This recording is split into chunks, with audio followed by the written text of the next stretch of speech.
ಇಬ್ಬರಿಗೂ ಮಾತು ಬರಲ್ದಲ್ಲ ಸರ. ಆಸ್ತಿ ಇಲ್ರಿ, ಈಗ 3 ವರ್ಷ ಆತ್ರಿ ಸರ್, ಪೆನ್ಷನ್ ಇಲ್ರಿ ಅವ್ರಿಗೆ. ಇಬ್ಬರಿಗೂ ಬರ್ತಾ ಇಲ್ಲ ಸರ್, ಜೀವನ ನಡೀತಾ ಇಲ್ಲ ಸರ್. ನೋಡ್ದ ಗುರುಲಕ್ಷ್ಮಿನೂ ಇಲ್ಲ, ಪಿಂಚಣಿನೂ ಇಲ್ಲ. ಏನ್ರಿ ಇದನ್ನೇ ಮಾಡಕ್ಕಾಗಿಲ್ಲ ಅಂತಂದ್ರೆ ಇನ್ನೇನ್ ಮಾಡ್ತೀರಿ ಬೇರೆ? ರಿಪಬ್ಲಿಕ್ ಕನ್ನಡದ ಸೂಪರ್ 3 ಅಂದ್ರೆ ಹಿಡಿದ ಕೆಲಸ ಮುಗಿಸೋವರೆಗೂ ಬಿಡೋದಿಲ್ಲ. ಅಲ್ಲೇ ಡ್ರಾ ಅಲ್ಲೇ ಬಹುಮಾನ ಅಂತ ಸುಮ್ಮನೆ ಹೇಳಿಲ್ಲ. ಇದಕ್ಕೆ ಮತ್ತೊಂದು ಎಕ್ಸಾಂಪಲ್. ಗದಗ ಜಿಲ್ಲೆಯ ನಾಗಾವಿ ಗ್ರಾಮದ 91 ವರ್ಷದ ಹೃದಯ ಪೆನ್ಷನ್ ಸ್ಟೋರಿ. ಎಸ್, ಅಜ್ಜಿ ಅನಸೂಯಮ್ಮ 3 ವರ್ಷದಿಂದ ವೃದ್ಧಾಪ್ಯ ವೇತನ ಬಾರದೆ ಪರದಾಡ್ತಿದ್ರು. ಇನ್ನು ಬುದ್ಧಿಮಾಂದ್ಯ ಮಗನ ಅಂಗವಿಕಲ ಪಿಂಚಣಿಯೂ ಬಂದಾಗಿತ್ತು. ಇದರಿಂದ ಜೀವನ ನಡೆಸಲಾಗಿದೆ. ತಾಯಿ ಮಗ ಕಂಗಾಲಾಗಿ ಹೋಗಿದ್ರು. ಈ ಬಗ್ಗೆ ಸೂಪರ್ 3ಯಲ್ಲಿ ಗರಂ ಆಗಿಯೇ ವರದಿ ಪ್ರಸಾರ ಮಾಡಿದ್ವಿ.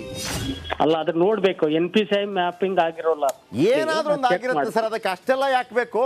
ಬಿಟ್ಬಿಡ್ತೀರಾ ಆಗಿದ್ರೆ 3 ವರ್ಷದಿಂದ? ಅದಕ್ಕೇನು ವ್ಯವಸ್ಥೆನೇ ಇಲ್ವಾ? ಈಗ ಎಚ್ ಕೆ ಪಾಟೀಲ್ ಅವರ ಸಂಬಂಧಿಗಳು ಯಾರಾದ್ರೂ ಚೆಕ್ ಮಾಡ್ತೀನಿ. ಮ್ಯಾಪಿಂಗ್ ಆಗಿಲ್ಲ ಅಂದ್ರೆ ಮ್ಯಾಪಿಂಗ್ ಮಾಡ್ಸಯ್ಯ. ನಿಮ್ ಕೆಲಸ ಅದು ಮ್ಯಾಪಿಂಗ್ ಮಾಡಿಸೋದು. ಹೆಬ್ಬೆಟ್ ಆಗೋದಿಲ್ಲ ಅಂತಂದ್ರೆ ಅದಕ್ಕೆ ಏನು ಪರಿಹಾರ ಆಗ್ಬೇಕು ಮಾಡಿಸಿ. ಕಳೆದ 1 ತಿಂಗಳಿಂದ ನೀವು ಕೆಲಸ ಮಾಡಿಲ್ಲ ಅಂತಂದ್ರೆ ತಿಂಗಳ ಸಂಬಳ ತಗೊಳ್ಳಲ್ವಾ? ತಹಶೀಲ್ದಾರ್ ಯಾರೇ ಆಗಿರ್ಲಿ, PDO. ಇನ್ನು ಲೈವ್ ನಲ್ಲೇ ತಾಯಿ ಮಗನನ್ನ ತಹಸೀಲ್ದಾರ್ ಕಚೇರಿಗೆ ಕರೆದೊಯ್ಯುವಂತೆ ನಮ್ಮ ಪ್ರತಿನಿಧಿ ಮಂಜುನಾಥ್ ಪತ್ತಾರ್ಗೆ ತಿಳಿಸಿದ್ವಿ. ಪತ್ತಾರ್, ಅಲ್ಲಿ ಗಾಡಿ ಮಾಡ್ಕೊಳ್ಳಿ, ತಹಶೀಲ್ದಾರ್ ಕಚೇರಿಗೆ ಹೋಗಿ. ದೃಶ್ಯ 1. ಟಮ್ಟಮ್ನಲ್ಲಿ ತಾಯಿ ಮಗ ನಮ್ಮ ಪ್ರತಿನಿಧಿ.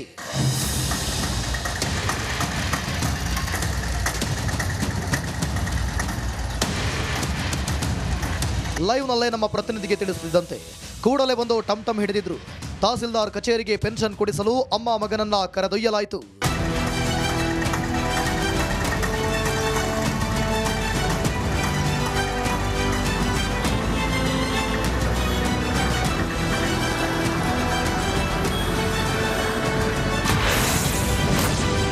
ದೃಶ್ಯ 2. ತಹಸೀಲ್ದಾರ್ ಕಚೇರಿಗೆ ಅಜ್ಜಿ ಎಂಟ್ರಿ.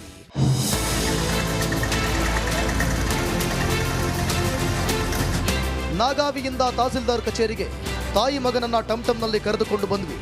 ಇನ್ನು ತಹಸೀಲ್ದಾರ್ ಶ್ರೀನಿವಾಸ್ ಕುಲಕರ್ಣಿ ಕಚೇರಿ ಒಳಗೆ ಕರೆದೊಯ್ದು ಕೂರಿಸಲಾಯಿತು.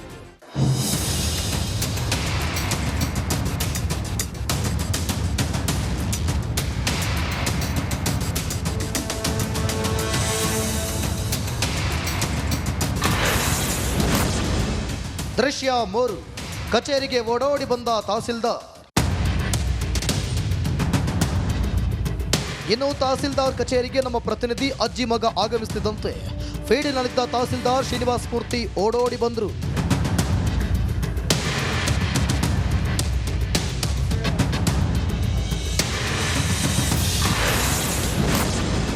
ದೃಶ್ಯ 4.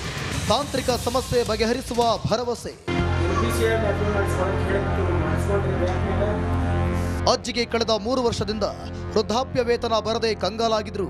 NPSI ಸೇರಿ ಇನ್ನಿತರೆ ತೊಂದರೆ ಬಗ್ಗೆ ತಹಸೀಲ್ದಾರ್ ತಿಳಿಸಿ ಕೂಡಲೇ ಬಗೆಹರಿಸುತ್ತೇವೆ ಎಂದು ಜೆರಾಕ್ಸ್ ಪ್ರತಿ ಪಡೆದುಕೊಂಡ್ರು.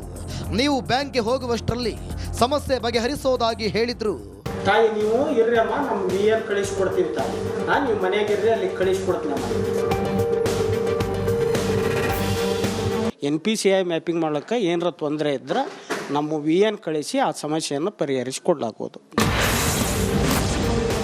ದೃಶ್ಯ 5. ಖಾಸಗಿ ಬ್ಯಾಂಕ್ಗೆ ಅಜ್ಜಿ ಎಂಟ್ರಿ.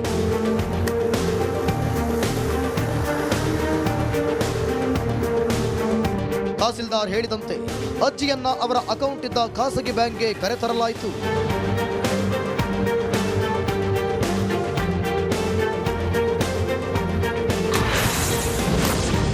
ದೃಶ್ಯ 6. ಬಂತು ಅಜ್ಜಿಯ ಪೆನ್ಷನ್ ದುಡ್ಡು.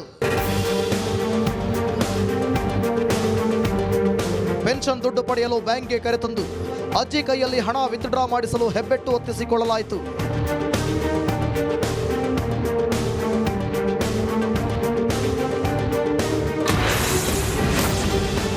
ದೃಶ್ಯ 7. ತಾಯಿ ಕೈಯಲ್ಲಿ 1 ತಿಂಗಳ ಪಿಂಚಣಿ ದುಡ್ಡು.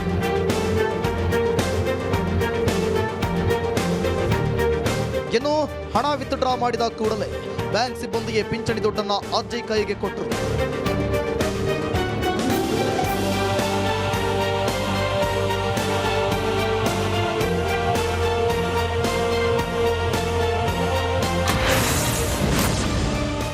ದೃಶ್ಯ 8 ವೃದ್ಧೆ ಕಷ್ಟಕ್ಕೆ ಮಿಡಿದ ಹೃದಯಗಳು.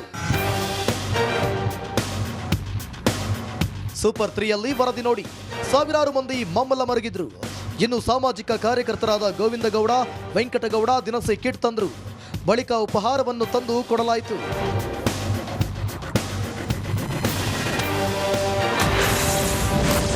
ದೃಶ್ಯ 9 ಅಡುಗೆ ಮಾಡಿ ಸಂತಸಪಟ್ರು. ತಾಯಿ ಮಗನಿಗೆ ಕೊಟ್ಟ ದಿನಸಿಯನ್ನ ಮನೆಯಲ್ಲಿದ್ದ ಡಬ್ಬಿಗಳಿಗೆ ತುಂಬಿದ್ರು. ಬಳಿಕ ಅಜ್ಜಿ ಮಧ್ಯಾಹ್ನ ಊಟಕ್ಕೆ ಅನ್ನ ಮಾಡಿ ಸಂತೋಷದಿಂದ ಸೇವಿಸಿದ್ರು.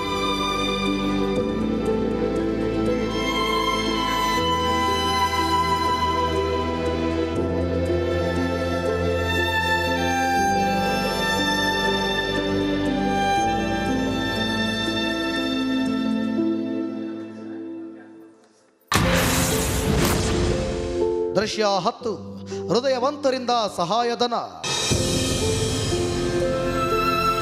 ಸಾಮಾಜಿಕ ಕಾರ್ಯಕರ್ತರಾದ ಗೋವಿಂದಗೌಡರು ತಮ್ಮ ಕೈಲಾದ ಸಹಾಯಧನವನ್ನ ಮಾಡಿದ್ರು.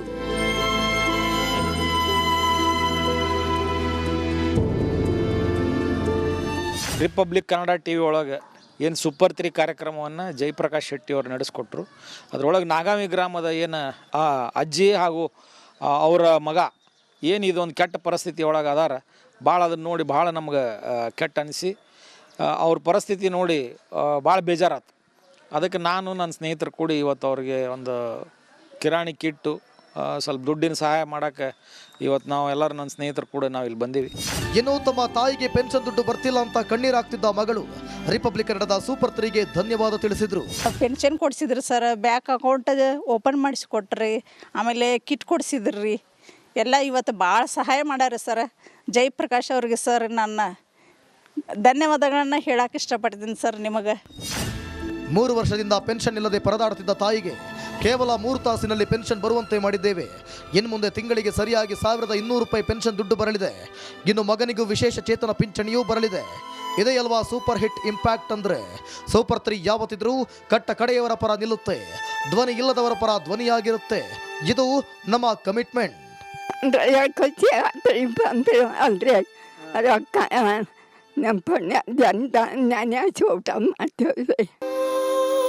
ಈ ಕಾರ್ಯಕ್ರಮ ಇರೋದೇ ನಿಮಗಾಗಿ, ನಾವಿರೋದೇ ನಿಮಗಾಗಿ.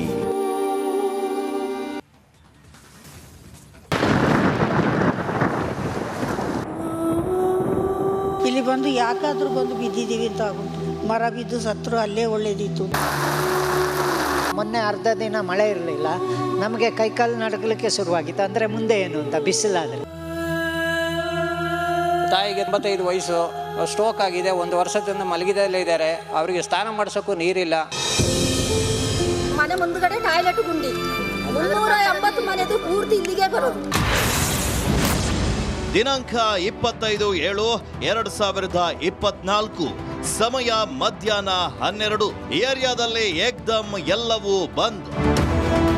ಎಸ್, ಕೊಡಗಿನ ಸೋಮವಾರಪೇಟೆ ತಾಲೂಕಿನ ಜಂಬೂರು ಬಾಣೆಯಲ್ಲಿ 2018ರಲ್ಲಿ ಪ್ರಕೃತಿ ವಿಕೋಪವಾಗಿತ್ತು. ನಂತರ 384 ಮನೆಗಳನ್ನು ನಿರ್ಮಾಣ ಮಾಡಿ ಸಂತ್ರಸ್ತರಿಗೆ ನೀಡಲಾಗಿತ್ತು. ಆದರೆ ಇಷ್ಟೊಂದು ಮನೆ ನಿರ್ಮಾಣ ಮಾಡಬೇಕಾದ್ರೆ ಸರಿಯಾದ ಪ್ಲಾನಿಂಗ್ ಮಾಡಿರಲಿಲ್ಲ. ಆದರೂ ಜನ ಅಡ್ಜಸ್ಟ್ ಮಾಡಿಕೊಂಡು ಇದ್ರು. ಆದರೆ ಈ ಸಲದ ಮಳೆಗೆ ಕಳೆದ 22 ದಿನಗಳಿಂದ ಯಾವುದೇ ಸೌಕರ್ಯ ಇಲ್ಲದೆ ಕಂಗಾಲಾಗಿದ್ರು. ಸ್ಥಳೀಯ ನಾಯಕರು ಹಾಗೂ ಅಧಿಕಾರಿಗಳು ಭೇಟಿ ಕೊಟ್ಟರು, ಪ್ರಾಬ್ಲಮ್ ಕ್ಲಿಯರ್ ಆಗಿರಲಿಲ್ಲ. ಈ ಬಗ್ಗೆ ರಿಪಬ್ಲಿಕ್ ಕನ್ನಡದಲ್ಲಿ ಜುಲೈ 25ರಂದು ಸಿಕ್ಕಾಪಟ್ಟೆ ರಾಂಗ್ ಆಗಿಯೇ ವರದಿ ಮಾಡಿದ್ವಿ. ಮಳೆ ನೀರನ್ನು ಹಿಡಿದು ಕುಡಿಯುವಂಥ ಪರಿಸ್ಥಿತಿ ಉಂಟಾಗಬಾರ್ದು. ಅಥವಾ ಏನಾದ್ರಪ್ಪ ಒಂದು ಸೋಲಾರ್ ಸಿಸ್ಟಮ್ ಅಲ್ಲ ಮತ್ತೊಂದು ಮಗದೊಂದು ಏನಾದರೂ ಒಂದು ಸೋಲಾರ್ ಈಗ ಈ ಟೈಮಲ್ಲಿ ವರ್ಕ್ ಆಗುತ್ತೆ ಇಲ್ಲ ಗೊತ್ತಿಲ್ಲ, ಒಂದು ತಾತ್ಕಾಲಿಕವಾದರೂ ಮಾಡಬೇಕಲ್ಲ. ಅಟ್ಲೀಸ್ಟ್ ಇಲ್ಲಪ್ಪ ನಿಮಗೆ 15 ದಿವಸ ನೀರಿಲ್ಲ ಅಂತಂದರೆ ಒಂದು 4 ಟ್ಯಾಂಕರ್ ಕಳಿಸ್ತೀವಿ, ಅದಾದರೂ ಮಾಡಬೇಕಲ್ಲ. ಅಲ್ಲ ಎಲ್ಲಿಂದಾದರೂ ಅದಕ್ಕೆ ಎಲ್ಲವನ್ನು ನೀವು ಅದೇ ಥರ ಹೇಳಿದ್ರೆ ಅದು ಸಾಯೋದು ಬೆಸ್ಟ್ ಅಲ್ವ ಅವರು. ಮತ್ತು ನೀವೆಲ್ಲ ಇದ್ದೇನು ಪ್ರಯೋಜನ? ಈ ಪ್ರಾಬ್ಲಮ್ಗೊಂದು ಸೊಲ್ಯೂಷನ್ ಏನಾದರೂ, ಈಗ ಏನಿಲ್ಲ ಅಂತಂದ್ರೂ ಕೂಡ ಒಂದು ಸೊಲ್ಯೂಷನ್ ಇರುತ್ತಪ್ಪ. ಮನೇಲಿ ಅಡುಗೆ ಮಾಡ್ಲಿಕ್ಕೆ ಆಗ್ತಿಲ್ಲ, ಏನಾದರೂ ಹೊರಗಡೆಯಿಂದ ತಗೊಂಬಂದು ಗಂಜಿ ಕೊಟ್ರಪ್ಪ. ಗಂಜಿ ಕೇಂದ್ರ ಅಂದ್ರೇನು? ನಿಮಗೆ ಏನೂ ಇಲ್ಲ, ನೀವು ಕೈ ಎತ್ತಿ ಕೂತಿದ್ದೀರಿ ಅಂತಂದರೆ ಮಂತ್ಲಿ ನಿಮಗೆ ಬರೋದು ಎಲ್ಲ ಬರುತ್ತಲ್ಲ ಸರ್. ನಾವು ಅದನ್ನು ಪ್ರಶ್ನೆ ಮಾಡಬೇಕಲ್ಲ. ಈ ಕ್ಷಣಕ್ಕೆ ನೀವು ಹೋಗಲೇಬೇಕು, ಪ್ರಾಬ್ಲಮ್ ಸಾಲ್ವ್ ಆಗಲೇಬೇಕು. ಲೈವ್ ನಲ್ಲಿ ಫೋನ್ಗೆ ಬಂದ ಅಧಿಕಾರಿಗಳು ಅದು ಇದು ಅಂತ ಕಥೆಯನ್ನ ಹೊಡಿತಾ ಇದ್ರು. ನಂತರ ಹೇಗೆ ಕೆಲಸ ಆಯ್ತು ಅನ್ನೋದ್ರ ಬಗ್ಗೆ ಸೀನ್ ಬೈ ಸೀನ್ ತೋರಿಸ್ತೀವಿ ನೋಡಿ. ವಿಡಿಯೋ 1. ರಾತ್ರೋರಾತ್ರಿ ಟ್ಯಾಂಕರ್ನಲ್ಲಿ ಬಂತು ನೀರು. ಸೂಪರ್ 3ಯಲ್ಲಿ ಸಂಬಂಧಪಟ್ಟವರಿಗೆ ಸರಿಯಾಗಿ ಕ್ಲಾಸ್ ತೆಗೆದುಕೊಳ್ತಾ ಇದ್ದಂತೆ ಅಧಿಕಾರಿಗಳು ಅಲರ್ಟ್ ಆದ್ರು. ಗ್ರಾಮ ಪಂಚಾಯಿತಿಯವರು ರಾತ್ರೋರಾತ್ರಿ 5 ಟ್ಯಾಂಕರ್ ಮೂಲಕ ನೀರನ್ನ ಸರಬರಾಜು ಮಾಡಿದ್ರು.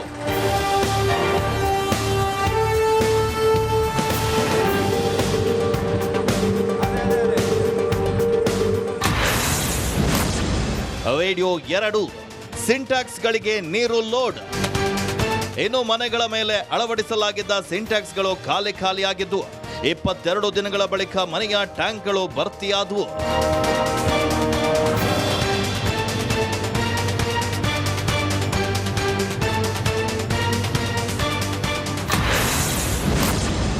ರೇಡಿಯೋ 3 ಮನೆಯ ಸಿಂಕ್ಗೂ ಬಂತು ನೀರು. ಮಳೆಯಿಂದ ಮನೆಯ ಹೊರಗೆ ಬಾರಲು ಆಗದೆ ನೀರು ತರಲು ಆಗದೆ ಹಿರಿಜೀವಿಗಳು ಪರದಾಡ್ತಾ ಇದ್ರು. ಇದೀಗ ಮನೆ ಒಳಗೂ ನೀರು ಕಂಡು ಸಂತಸ ಪಟ್ರು.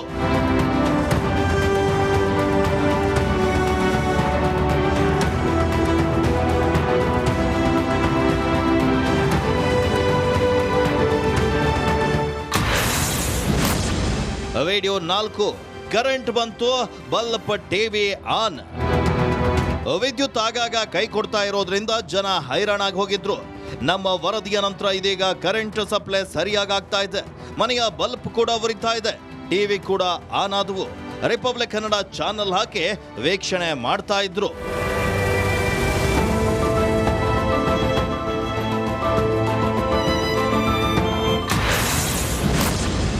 ರೇಡಿಯೋ 5 ತಾತ್ಕಾಲಿಕವಾಗಿ ನೀರು ಹರಿಯುವಂತೆ ಟ್ರಂಚ್. ಡ್ರೈನೇಜ್ ಹಾಗೂ ಟಾಯ್ಲೆಟ್ ಕೂಡ ಕಟ್ಕೊಂಡಿತ್ತು. ಇದೀಗ ಟ್ರಂಚ್ ಹೊಡೆಸಿ ಸರಿ ಮಾಡಿದ್ದಾರೆ.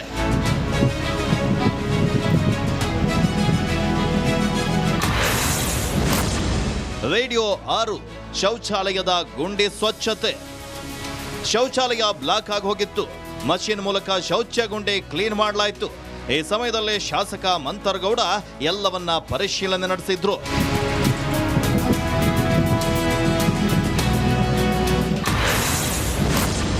ಜಂಬೂರು ಬಡಾವಣೆಯ ಜನ ಖುಷ್. ಸೂಪರ್ 3 ವರದಿ ನಂತರ ಬಡಾವಣೆಯ ಪ್ರಮುಖ 3 ಸಮಸ್ಯೆಗಳಾದ ವಿದ್ಯುತ್, ನೀರು, ಶೌಚಗುಂಡಿ ಸಮಸ್ಯೆ ಕ್ಲಿಯರ್ ಆಗಿದೆ. ಕಳೆದ 22 ದಿನದಿಂದ ವನವಾಸ ಅನುಭವಿಸ್ತಾ ಇದ್ದೀವಿ, ಇದೀಗ ಸಂತಸವಾಗ್ತಿದೆ ಅಂತ ರಿಪಬ್ಲಿಕ್ ಕನ್ನಡಕ್ಕೆ ಜನ ಅಭಿನಂದನೆ ಸಲ್ಲಿಸಿದ್ರು. ಹಾಗೆ ಈಗ ಪರವಾಗಿಲ್ಲ, ಇವತ್ತು ನೀರು ಬಂತು, ಕರೆಂಟು ಇವತ್ತು ಬಂದಿದೆ, ಒಳ್ಳೇದಾಯಿತು. ನೀವು ಮಾಡಿದ್ದು ತುಂಬ ಉಪಕಾರ ಆಯಿತು ನಮಗೆ. ಹಾಗೆ ನೀರು ಕರೆಂಟು ಇಲ್ಲ ಇದ್ರೆ ಹೇಗೆ ಜೀವನ ತೆಗೆಯೋದು? ಟಿವಿಯಲ್ಲಿ ಸುದ್ದಿ ಮಾಡಿದ್ದಕ್ಕೆ ತುಂಬ ಥ್ಯಾಂಕ್ಸು. ಡ್ರೈನೇಜ್ದು 383 ಮನೆಗಳದ್ದು ತುಂಬ ಪ್ರಾಬ್ಲಮ್ ಇತ್ತು. ಅದ್ರ ಬಗ್ಗೆ ಸರ್ ಮಂಥರ್ಗೌಡ ಸರ್ ಬಂದು ಎಲ್ಲ ವ್ಯವಸ್ಥೆ ಎಲ್ಲ ಮಾಡಿ ಎಲ್ಲ ಹೇಳಿ ಮೇಲಧಿಕಾರಿಗಳಿಗೆಲ್ಲ ಮಾತಾಡಿ ಅದಕ್ಕೆ ಒಳ್ಳೆಯ ರೆಸ್ಪಾನ್ಸ್ ಬಂದಿದೆ. ಮತ್ತು ರಿಪಬ್ಲಿಕ್ ಕನ್ನಡ ಚಾನಲ್ವರೆಗೂ ನಾನು ತುಂಬ ಧನ್ಯವಾದಗಳನ್ನ ಹೇಳ್ತೀನಿ ಸರ್. ವರದಿ ಬಂದ ದಿನ ಇಲ್ಲಿಂದ ಪಂಚಾಯತಿಯವರು 5 ಟ್ಯಾಂಕರ್ ನೀರು ಕಳಿಸಿಕೊಟ್ಟಿದ್ದಾರೆ ನಮಗೆ. ಇಲ್ಲಿ ಬೇಕಾದವರು ನೀರು ತೊಗೊಂಡಿದ್ದಾರೆ. ಅದಾದಮೇಲೆ ಹೃತ್ಪೂರ್ವಕ ಧನ್ಯವಾದಗಳನ್ನ ಹೇಳ್ತೀನಿ ರಿಪಬ್ಲಿಕ್ ಕನ್ನಡಕ್ಕೆ. ಅವರು ಬಂದು ಇಲ್ಲಿ ಸಮಸ್ಯೆಗಳು ಏನಿದೆ ಅಂತ ಹೇಳಿಬಿಟ್ಟು ತೋರಿಸಿ ಟೆಲಿಕಾಸ್ಟ್ ಮಾಡಿದ್ದಕ್ಕೆ ಅಧಿಕಾರಿಗಳು ಎಚ್ಚೆತ್ಕೊಂಡು ಇಲ್ಲಿನ ಸಮಸ್ಯೆನ ಬಗೆಹರಿಸೋಕ್ಕೆ ಮುಂದೆ ಬಂದಿದ್ದಾರೆ. ರಿಪಬ್ಲಿಕ್ ಕನ್ನಡ ಚಾನಲ್ ಅವರಿಗೆ ಧನ್ಯವಾದ ಹೇಳೋಕ್ಕೆ ನಾನು ಇಷ್ಟಪಡ್ತೀನಿ. ವರದಿ ಮಾಡಿದ ಮೇಲೆ ತ್ವರಿತವಾಗಿ ಇಲ್ಲಿನ ಪಂಚಾಯತಿಯವರು ಅಧಿಕಾರಿಗಳು ಎಲ್ಲ ಸ್ಪಂದಿಸಿದ್ದಾರೆ. ಒಟ್ನಲ್ಲಿ ರಿಪಬ್ಲಿಕ್ ಕನ್ನಡದ ಸೂಪರ್ 3 ಯಾವತ್ತೂ ಯಾರನ್ನ ಟಾರ್ಗೆಟ್ ಮಾಡಲ್ಲ. ನಮಗೆ ಜನರ ಸಮಸ್ಯೆಗಳೇ ಮೈನ್ ಟಾರ್ಗೆಟ್.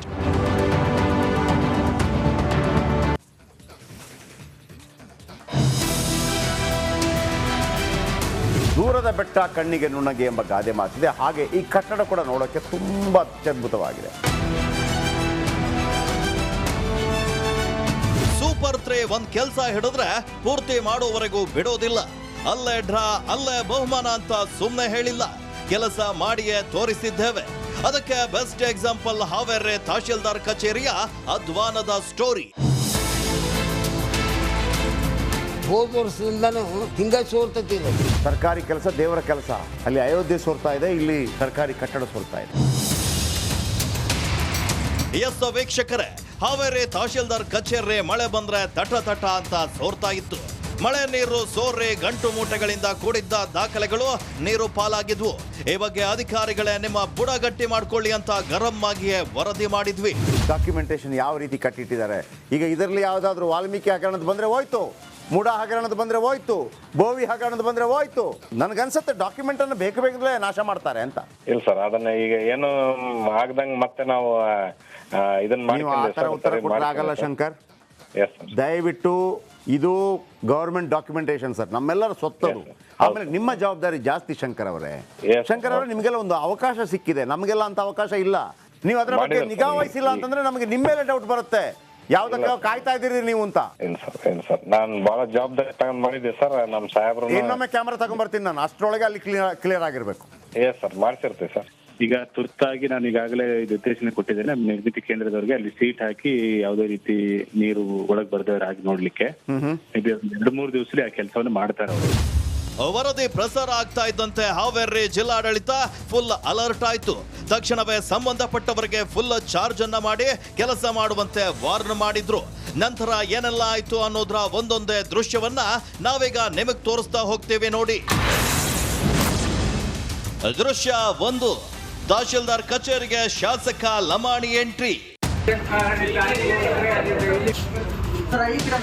ಉಪಸಭಾಧ್ಯಕ್ಷ ರುದ್ರಪ್ಪ ಲಮಾಣಿ ತಹಶೀಲ್ದಾರ್ ಕಚೇರಿಗೆ ಪರಿಶೀಲನೆಗೆ ಎದ್ನೋ ಬಿದ್ನೋ ಅಂತ ಓಡ್ ಬರ್ತಾರೆ. ಕಚೇರಿಯಲ್ಲೇ ಟಾರ್ಪಲ್ ಕಟ್ಟಿದ್ದನ್ನ ವೀಕ್ಷಣೆ ಮಾಡ್ತಾರೆ.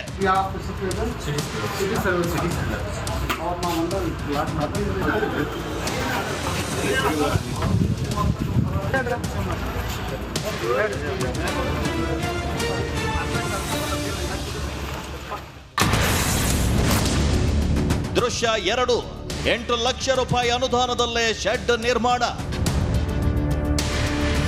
ಇನ್ನು ಕಟ್ಟಡ ಸಂಪೂರ್ಣ ಪರಿಶೀಲಿಸಿ ಅಧಿಕಾರಿಗಳ ಜೊತೆ ತಹಶೀಲ್ದಾರ್ ಕಚೇರಿ ಸ್ಥಳಾಂತರಿಸಬೇಕು ಅಥವಾ ಟೆರೆಸ್ ಮೇಲೆ ಶೆಡ್ ಹಾಕಬಹುದಾ ಎಂದು ಸಭೆ ಕೂಡ ಮಾಡಿದ್ರು. ಕೊನೆಗೆ ಒಮ್ಮತದ ನಿರ್ಧಾರಕ್ಕೆ ಬಂದು ಶಾಸಕರ ಅನುದಾನದ 8 ಲಕ್ಷ ರೂಪಾಯಿ ಬಳಸಿ ಶೆಡ್ ನಿರ್ಮಿಸುವಂತೆ ಸೂಚಿಸಿದ್ರು. ಈಗ ಸದ್ಯಕ್ಕೆ ಅದು ಎಲ್ಲ ರೆಡಿ ಆಗೋವರೆಗೂ ಈಗೇನು SP ಆಫೀಸ್ ಇತ್ತು, ಅದನ್ನು ಈಗ ನಾವು ತಹಸೀಲ್ದಾರ್ ಆಫೀಸಿಗೆ ಶಿಫ್ಟ್ ಮಾಡಬೇಕು ಅಂತ ಜಿಲ್ಲಾಧಿಕಾರಿಗಳು ನಾವು ಚರ್ಚೆ ಮಾಡಿ ಆದಷ್ಟು ಬೇಗನೆ ಅದನ್ನು ಮಾಡ್ತಕ್ಕಂಥದ್ದು ಮಾಡ್ತೀವಿ. ದೃಶ್ಯ 3, ಶೆಡ್ ನಿರ್ಮಾಣಕ್ಕೆ ಬಂತು ತಗಡಿನ ಶೀಟ್ ರಾಡ್. ಶಾಸಕರ ಸೂಚನೆಯಂತೆ ಅಧಿಕಾರಿಗಳು ಅಲರ್ಟ್ ಆಗಿದ್ರು. 2 ದಿನದಲ್ಲಿ ಶೆಡ್ ನಿರ್ಮಾಣಕ್ಕೆ ಗೂಡ್ಸ್ ವಾಹನದಲ್ಲಿ ತಗಡಿನ ಶೀಟ್, ಕಬ್ಬಿಣದ ರಾಡ್ಗಳನ್ನ ತರಲಾಯಿತು. ದೃಶ್ಯ 4, ತಗಡಿನ ಶೀಟ್ ರಾಡ್ ಅನ್ಲೋಡ್.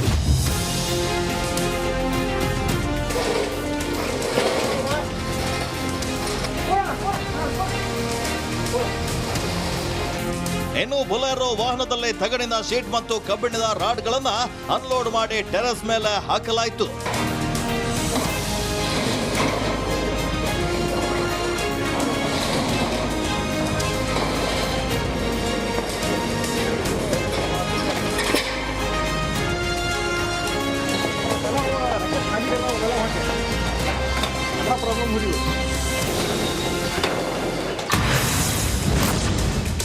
ದೃಶ್ಯ 5, ಕಬ್ಬಿಣದ ರಾಡ್ಗಳಿಗೆ ವೆಲ್ಡಿಂಗ್.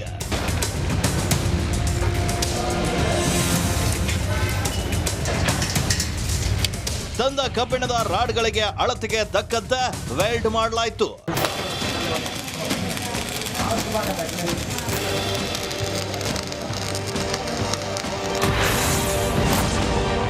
ದೃಶ್ಯ 6, ಟೆರೆಸ್ ಮೂಲೆ ಮೂಲೆಯಲ್ಲಿ ರಾಡ್ ಫಿಕ್ಸ್.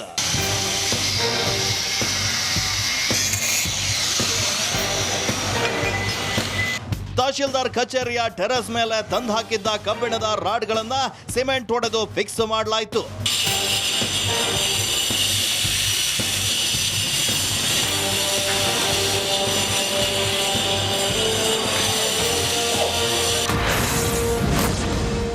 ದೃಶ್ಯ 7, ರಾಡ್ಗಳ ಮೇಲೆ ತಗಡಿನ ಶೀಟ್.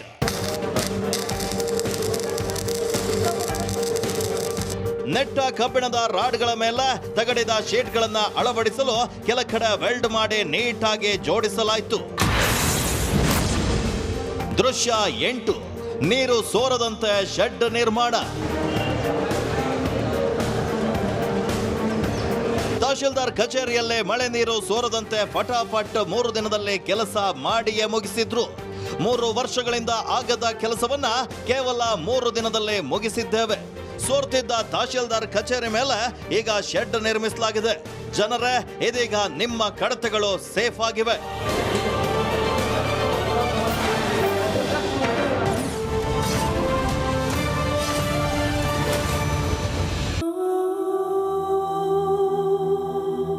ಚಿಂತಾಮಣಿಯಿಂದ ಫ್ರೀಡಂ ಪಾರ್ಕ್ವರೆಗೂ ಕಾಲ್ನಡಿಗೆಯಲ್ಲಿ ಹೋಗಿದ್ದೀನಿ. 11 ದಿನಗಳ ಕಾಲ ಚಿಂತಾಮಣಿ ತಾಲೂಕು ಕಚೇರಿ ಮುಂಭಾಗ ಉಪವಾಸ ಸತ್ಯಾಗ್ರಹ ಮಾಡಿದ್ದೀನಿ. ಏನು ಸೈನಿಕ ಅಂತಂದ್ರೆ ನಾನು ಸೈನಿಕನಿಗೆ ಭಾಳ ಗೌರವ ಕೊಡ್ತೀನಿ. ಎಲ್ಲ ಡ್ರಾಮಾ.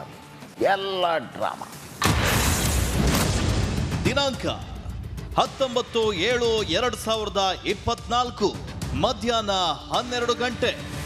ತನ್ನ ಭೂಮಿಗಾಗಿ ಸೈನಿಕನ ಹೋರಾಟ. ಇವರ ಹೆಸರು ಶಿವಾನಂದ ರೆಡ್ಡಿ, ಮಾಜಿ ಸೈನಿಕ. ಚಿಕ್ಕಬಳ್ಳಾಪುರ ಜಿಲ್ಲೆ ಚಿಂತಾಮಣಿ ತಾಲೂಕಿನ ರಾಯಪಲ್ಲಿ ಗ್ರಾಮದವರು. 1999ರಲ್ಲಿ ಕರ್ತವ್ಯ ನಿರ್ವಹಿಸ್ತಾ ಇದ್ದಾಗಲೇ ಅಪಘಾತವೊಂದರಲ್ಲಿ ಕಾಲಿಗೆ ತೀವ್ರ ಪೆಟ್ಟಾಗಿ ಕಡ್ಡಾಯ ನಿವೃತ್ತಿಯನ್ನ ಪಡೆದ್ರು. ಆದರೆ ತಮಗೆ ಸಿಗಬೇಕಾದ ತಮ್ಮ ಭೂಮಿಗಾಗಿ 24 ವರ್ಷದಿಂದ ಕಚೇರಿಯಿಂದ ಕಚೇರಿಗೆ ಅಲೆದು ಸುಸ್ತಾಗಿದ್ದಾರೆ. ಆದರೆ ಯಾರು ಇವರ ಬಗ್ಗೆ ಕ್ಯಾರೆ ಎಂದಿಲ್ಲ. ಆಗ ಸೂಪರ್ 3 ಇವರ ಪರ ನಿಂತಿತ್ತು. ನಾವೇನು ಹೇಳ್ತೀವಿ, ಸೈನಿಕರಿಗೆ ಗೌರವ ಕೊಡಿ, ಸೈನಿಕರು ರಾಷ್ಟ್ರ ಕಾಪಾಡೋರು. ಯಾವುದಾದ್ರೂ ಒಂದು ಸುದ್ದಿ ಮಾಡಿದಾಗ ನಮ್ಮಲ್ಲೂ ಇರುತ್ತೆ. ಏನ್ರಿ ಸೈನಿಕರೇನ್ರಿ ಅವರು? ಹೌದು, ಸೈನಿಕರಪ್ಪ ಈಗಿದ್ದಾರೆ. ವರದಿ ಪ್ರಸಾರಕ್ಕೂ ಮುನ್ನವೇ ಈ ಮಾಹಿತಿ ಚಿಕ್ಕಬಳ್ಳಾಪುರ ಜಿಲ್ಲಾಧಿಕಾರಿ ರವೀಂದ್ರ ಅವರಿಗೆ ಗೊತ್ತಾಗುತ್ತೆ. ತಕ್ಷಣವೇ ಶಿವಾನಂದ ರೆಡ್ಡಿ ಅವರನ್ನ ಕರೆಸಿ ಮಾಹಿತಿಯನ್ನ ಪಡೆದುಕೊಂಡ್ರು. ಖುದ್ದು ಮಾಜಿ ಯೋಧ ಶಿವಾನಂದ ರೆಡ್ಡಿ ಅವರನ್ನ ತಮ್ಮ ಕಚೇರಿಗೆ ಕರೆಸಿಕೊಂಡು ಅವರ ಸಮಸ್ಯೆ ಲೈವ್ ನಲ್ಲಿ ಆಲಿಸಿದ್ವಿ. ನಿಮ್ಮ ಜೊತೆ ನಾವಿದ್ದೇವೆ ಅಂತಲೂ ಹೇಳಿದ್ವಿ. ಆಗ ಮಾತನಾಡಿದ ಜಿಲ್ಲಾಧಿಕಾರಿ ರವೀಂದ್ರ ಸಮಸ್ಯೆ ಬಗೆಹರಿಸೋ ಭರವಸೆ ನೀಡಿದ್ರು. ಡಿಸಿ ಅವ್ರ ಲೆವೆಲ್ ಅಲ್ಲಿ ಕ್ಲಿಯರ್ ಆಗಬೇಕು. ಡಿಸಿ ಲೆವೆಲ್ ಅಲ್ಲಿ ಕ್ಲಿಯರ್ ಆಗಬೇಕು. ಡಿಸಿ ಅವರನ್ನೇ ಕರೆಸಿ ಮಾತಾಡಿದ್ದಾರೆ. ಪ್ರಯಾರಿಟಿ ಆಗುತ್ತೆ ಸರ್, ಕ್ಲಿಯರ್ ಆಗುತ್ತೆ. ಬೇರೆ ಸರ್ಕಾರದ ಮಟ್ಟದಲ್ಲಿ ಯಾರಾದ್ರೂ ಯಾರಾದ್ರೂ ಸೈನ್ ಹಾಕ್ಬೇಕಾ? ಕೃಷ್ಣ ಬೈರೇಗೌಡ ಏನಾದ್ರು ಜಿಲ್ಲಾಧಿಕಾರಿಗಳ ಹಂತದಲ್ಲಿ ಜಿಲ್ಲಾಧಿಕಾರಿಗಳ ಸೈನ್ ಹಾಕಿದ್ರೆ ಮುಗೀತಾ? ಹೌದು ಸರ್, ಹೌದು. ನಾನು ಅದನ್ನು ಫಾಲೋ ಅಪ್ ಮಾಡ್ತೇನೆ. ಸುದರ್ಶನ್, ಈ ಜಾಗ ನೀವು ಕೊಡಿಸ್ಕೊಟ್ರೆ ಸುದರ್ಶನ್ ಅವರೇ, ನಿಮಗೆ ಫುಲ್ ಇಡೀ ರಾಜ್ಯ ಜನರಿಂದ ಸಲ್ಯೂಟ್ ಮಾಡಿಸ್ತೇನೆ sir. Thank you sir, thank you. ನೀವು ಮಾಡಿಸ್ಬೇಕು ಮಾತ್ರ. ಶೂರ್. ಡಿಸಿ ಅವರು ಮಾತಾಡಿದರೆ ಕೇಳಿಸ್ಕೊಳ್ಳಿ. ಶ್ರೀ ಶಿವಾನಂದ ರೆಡ್ಡಿ ಅವರು ಮಾಜಿ ಸೈನಿಕರು, ರಾಯಪಲ್ಲಿ ಗ್ರಾಮ.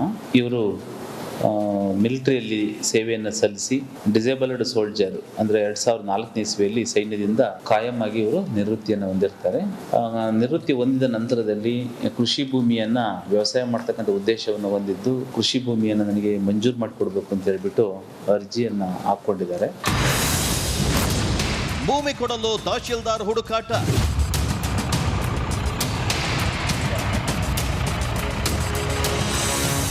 ವರದಿ ಪ್ರಸಾರ ಆಗಿ 15 ದಿನ ಕಳೆದ ನಂತರ ಮಾಜಿ ಯೋಧ ಶಿವಾನಂದ ರೆಡ್ಡಿ ಅವರಿಗೆ ಕೊಡಬೇಕಾದ ಭೂಮಿಗಾಗಿ ಹುಡುಕಾಟಕ್ಕೆ ತಾಲೂಕಾಡಳಿತ ಇಳಿದಿದೆ.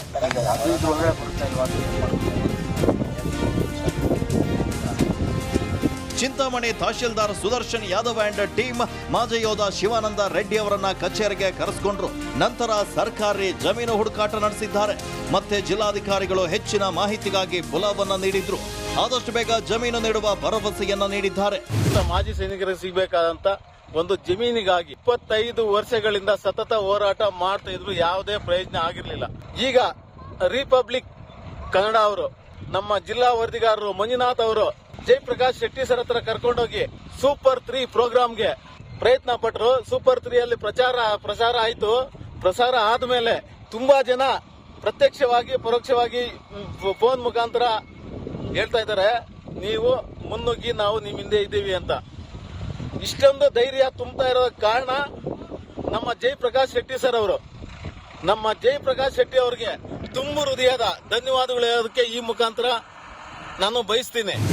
ಒಟ್ನಲ್ಲಿ ಇದು ಸೂಪರ್ 3ಯ ಮತ್ತೊಂದು ಫಾಲೋ ಅಪ್ ಸ್ಟೋರಿ.